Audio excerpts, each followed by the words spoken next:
नमस्कार, आप देख रहे हैं आज तक और मुंबई मेट्रो के साथ मैं हूं अनंत भट्ट।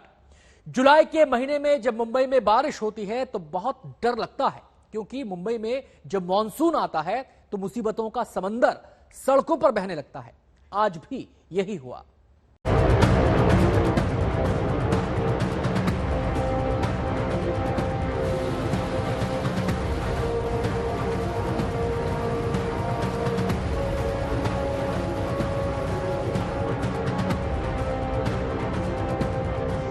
देश की आर्थिक राजधानी कहे जाने वाली मुंबई में बारिश होती है, मुंबई में मुसीबतों की बाढ़ आ जाती है। समंदर जैसे सड़कों पर उलट कर आ जाता है। एक बार फिर से बारिश के पानी में डूबती मुंबई अपनी तकदीर पर रो रही होगी, क्योंकि मुंबई के लिए जुलाई का महीना कैलेंडर पर सबसे कष्टकारी और पीड़ादायी होता है। आखिर क्यों? ये सवाल हर साल होता है। आखिर क्यों मुंबई में मॉनसून हर साल मुसीबतों का मॉनसून बनता है? आखिर क्यों मुंबई को हर साल बाढ़ जैसी विपदा झेलनी पड़ती है? अब से 20-30 साल पहले की मुंबई की तस्वीरें निकालकर देख लीजिए। मॉनसून के दौरान मुंबई से आपको जो तस्वीरें अब टीवी पर दिखाई दे रही हैं, वैसी की वैसी तब भी नजर आएंगी। आखिर क्यों?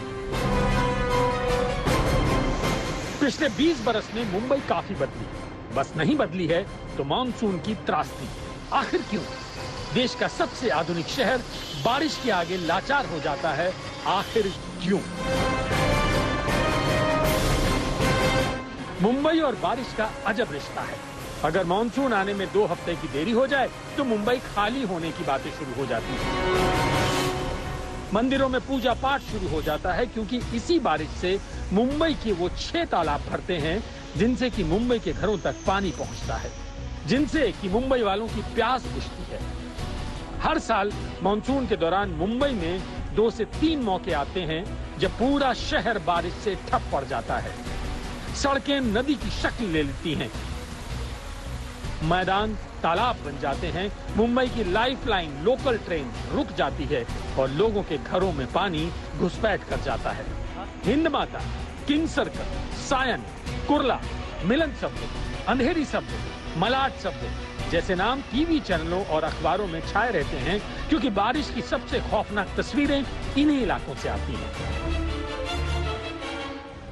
तो आखिर मॉनसून से उस शहर की हालत ऐसी क्यों हो जाती है जिसकी महानगर पालिका देश की सबसे अमीर महानगर पालिका मानी जाती है, जिसका बजट देश के कई छोटे राज्यों के बजट से भी बड़ा है? भारत की जीडीपी में मुंबई का योगदान 7% है। मुंबई में 28 खरबपति रहते हैं। मुंबई दुनिया का 12वां सबसे अमीर शहर है। फिर क्यों बारिश में मुंबई की ऐसी गत बन जाती है? आखिर क्यों? आज इसी क्यों के साथ हम बारिश में डूबती मुंबई को एक बार फिर से दिखा रहे हैं। आज तक ब्यूरो।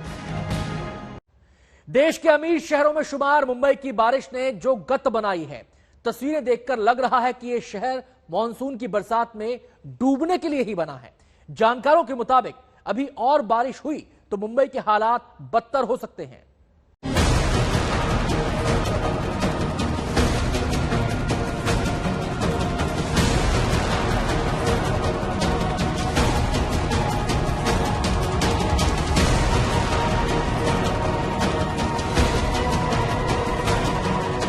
सुबह सुबह मुंबई में 3 घंटे नॉन स्टॉप जोरदार बारिश हुई और उसके बाद देश के सबसे आधुनिक शहर की जो दुर्गति हुई वो आपके सामने है। सड़कें दरिया बन गई, गाड़ियां डूब डूब कर चल रही हैं, कारें आधी डूबी, बसें जहां की तहां फंसी हैं, तो बस डिपो टापू बन गए हैं। लोग कमर तक पानी में कदम डाल कर रहे हैं। लोकल जहां तहां फंस गई है, पटरी पानी में खो गई। जिन्हें काम पर जाना है वो स्टेशन पर फंसे हैं, और तो और थाने भी दरिया बन गए। टेबल तैर रही हैं, कुर्सियां आधी डूबी हैं। मुंबई वासियों के लिए अगले 2 से 3 घंटे बहुत ज्यादा क्रिटिकल होने वाले हैं, क्योंकि मुंबई से सटे थाने, पालघर और तमाम आसपास के इलाकों में भारी बारिश की संभावना है। वैसे मुंबई के लिए मौसम विभाग ने यह चेतावनी दी है कि आइसोलेटेड जगह पर heavy to very heavy rainfall हो सकता है। मौसम विभाग के अनुसार मीरा रोड में 73, जुहू में 136, महालक्ष्मी में 56, सांताक्रूज में 25, बांद्रा में 141, भायंदर में 53 और दहिसर में 76 मिलीमीटर बारिश दर्ज की गई है। विज्ञान विभाग की तरफ से मुंबई, ठाणे और पालघर के कुछ हिस्सों में भारी बारिश का येलो अलर्ट भी जारी किया गया है। आम पब्लिक को तो छोड़िए, बारिश में महाराष्ट्र सरकार के मंत्री नवाब मलिक का दफ्तर तक डूब गया। ऐसा लग रहा है स्विमिंग पूल में दफ्तर बना हो, बाहर से लेकर अंदर तक पानी ही पानी है। अब साकीनाका पुलिस स्टेशन का हाल भी देख लीजिए। थाने को चारों ओर से पानी ने घेर लिया है। पुलिस स्टेशन में खड़ी मारुति वैन आधी से ज्यादा डूबी हुई है। इसी से अंदाजा लगा सकते हैं कि थाने में कितना पानी है। बाहर तो बाहर, थाने के अंदर भी पानी घुसपैठ कर चुका है।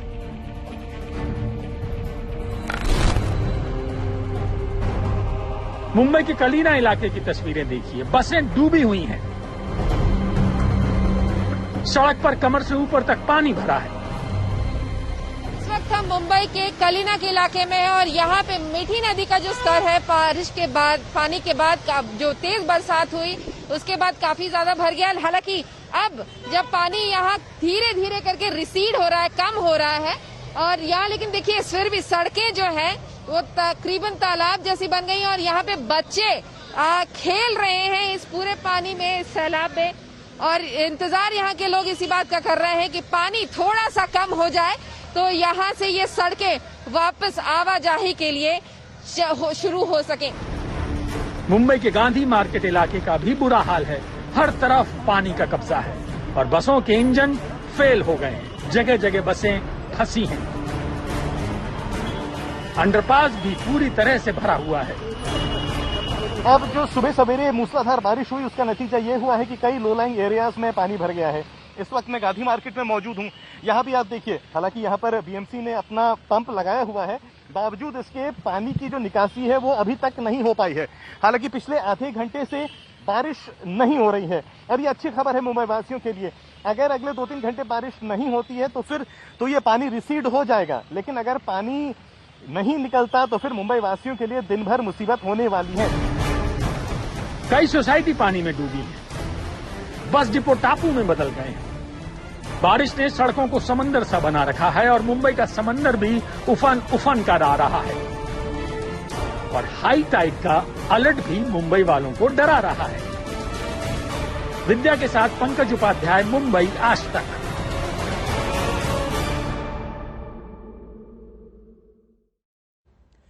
कुछ दिन पहले नासिक में एक मुस्लिम युवा ने हिंदू लड़की से कोर्ट मैरिज की थी। लड़की के पिता ने अपनी बेटी की शादी हिंदू रीति रिवाज से भी करनी चाहिए थी। उन्होंने शादी का कार्ड छपवाया जो सोशल मीडिया पर वायरल हो गया। लव जिहाद के आरोप लगे, दबाव में आकर उन्हें शादी कैंसिल करनी पड़ी।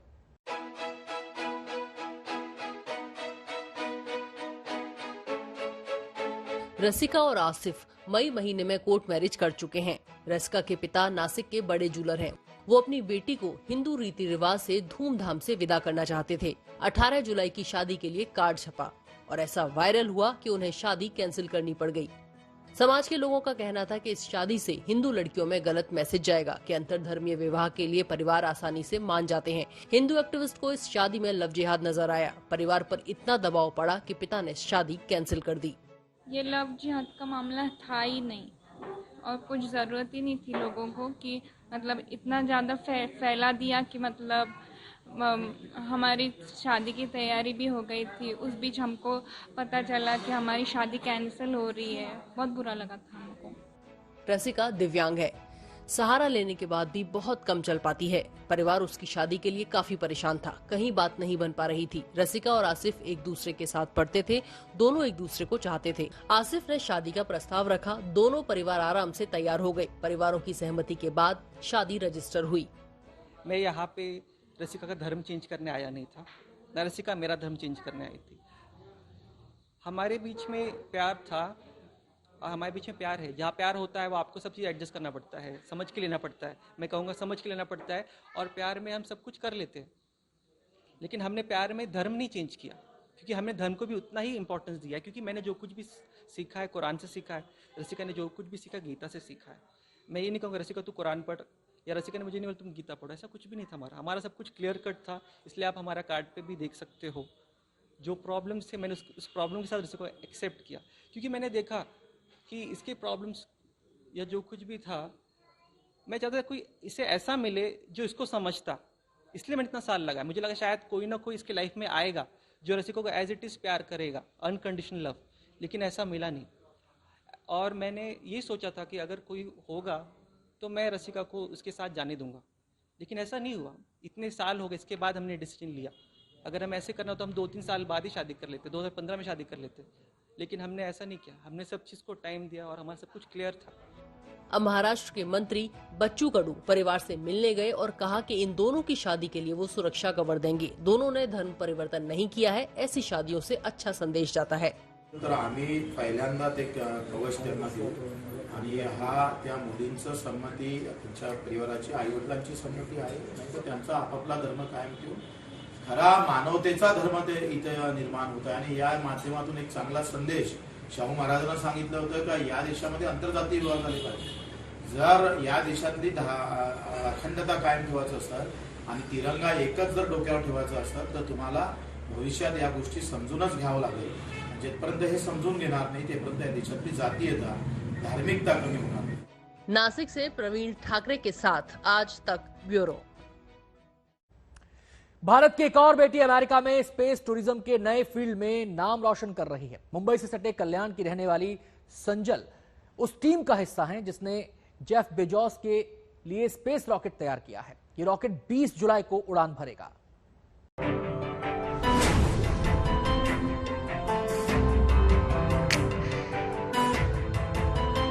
महाराष्ट्र के कल्याण की रहने वाली संजल गावंडे को जेफ बेजोस ने अपने स्पेस टूरिज्म मिशन के लिए चुना है। संजल उस टीम का हिस्सा है जिसने अंतरिक्ष में उड़ान भरने के लिए रॉकेट बनाया है।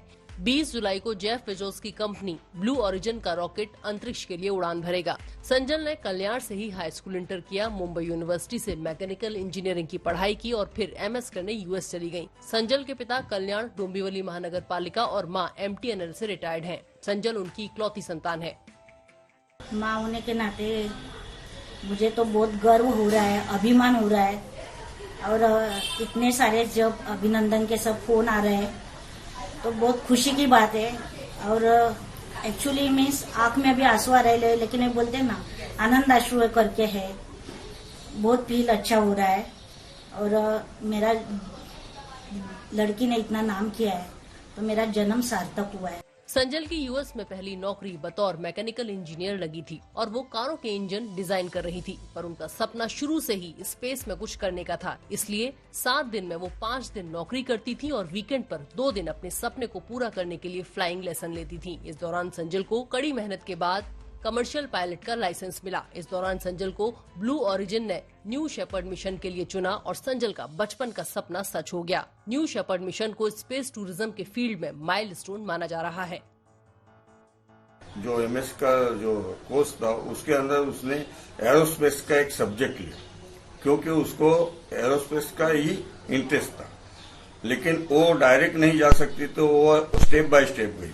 पहला मर्क्यूरी मरीन में काम किया, उसके बाद में फ्लाइट चलाने का पढ़ाई की, फ्लाइट का लाइसेंस मिला। बाद में उसने सिटी में जाएंगे तो स्कोप मिलेगा, इसके लिए वो लॉस एंजलिस सिटी में गई, उधर टोयोटो रेसिंग डेवलपमेंट कंपनी में काम किया।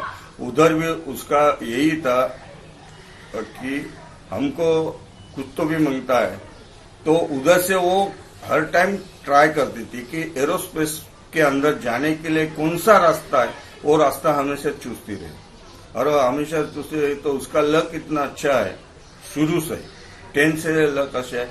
इंसान ठान ले और मेहनत करता रहे तो मंजिल मिल ही जाती है। संजल ने कमर्शियल पायलट का लाइसेंस मिलने के बाद नासा में नौकरी के लिए अप्लाई किया था, पर सिटीजनशिप से जुड़ी कुछ वजह की वजह से वहां उन्हें नौकरी नहीं मिल पाई। संजल ने फिर ब्लू ओरिजिन जेफ बेजोस की कंपनी को ज्वाइन किया, जहां पर वो स्पेस जाने वाले रॉकेट को डिजाइन करने वाली टीम में जुड़ गई। इस तरीके से वो अपने सपने को पूरा कर रही है। मिथिलेश गुप्ता और कैमरा पर्सन किरण सपकाल के साथ दिव्येश सिंह, मुंबई। मुंबई मेट्रो में इतना